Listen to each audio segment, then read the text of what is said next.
ഒരുപാട് സന്തോഷം ഇവിടെ നിൽക്കുമ്പോൾ, പ്രത്യേകിച്ച് സിബി സാറിന്റെ മുമ്പിൽ എനിക്ക് ആദ്യ അവസരം എന്താണ് പാട്ട് ചെയ്യാനായിട്ട്. എപ്പോഴും ഓർക്കുന്ന ആദ്യത്തെ കമ്പോസിംഗ് വേല. പ്ലീസ് സർ, നമസ്കാരം. സോ പറഞ്ഞു പറയുമ്പോൾ ഒരുപാട് ഇമോഷണൽ കാര്യങ്ങളിലൂടെയാണ് ഈ പടം പോകുന്നത്. ബാക്ക്ഗ്രൗണ്ട് സ്കോർ ചെയ്യുമ്പോൾ ശരിക്കും ഒരുപാട് സീൻസ് എനിക്ക് ഒരുപാട് മനസ്സിൽ തട്ടി ചെയ്യാൻ കഴിഞ്ഞു. അങ്ങനെ വളരെ ഇമോഷണലി ഇൻവോൾവ് ചെയ്തൊരു സിനിമയാണ്.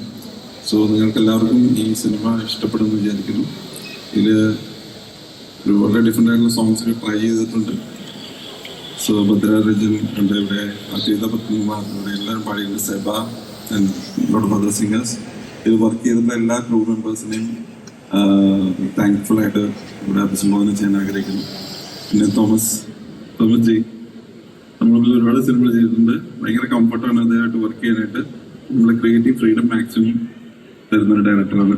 ഒരുപാട് സന്തോഷം. ഇനിയും നമുക്ക് ഒരുപാട് പഠനം ചെയ്യാൻ സാധിക്കട്ടെ എന്ന് ആഗ്രഹിക്കുന്നു. ഇനി അടുത്ത വർക്കുകളൊക്കെ നമ്മൾ തന്നെ വിളിക്കുക, നമുക്ക് വിളിച്ചടക്കാം. Okay, thanks for this great opportunity to work for this particular project. ഭയങ്കര ഇമോഷണൽ ഡ്രൈവാണ് ഈ സിനിമ തന്നത്. നിങ്ങൾക്ക് എല്ലാവർക്കും തിയേറ്ററിൽ ചെന്ന് കഴിഞ്ഞാൽ ഡെഫിനറ്റ് ഒരുപാട് അടിച്ചുപൊളി പടങ്ങളൊക്കെ കാണുന്നതോടൊപ്പം തന്നെ ഇങ്ങനെ ഒരു ഇമോഷണൽ ട്രാക്കിലുള്ള ഒരു സിനിമ കാണാൻ കഴിയുന്ന ഫാമിലിയായിട്ട് പോയി എല്ലാവരും തിയേറ്ററിൽ ചെന്ന് എൻജോയ് ചെയ്യുക. എല്ലാവർക്കും ഇഷ്ടപ്പെടുന്ന കാലത്ത് ഞാൻ guarantee. Thank you so much.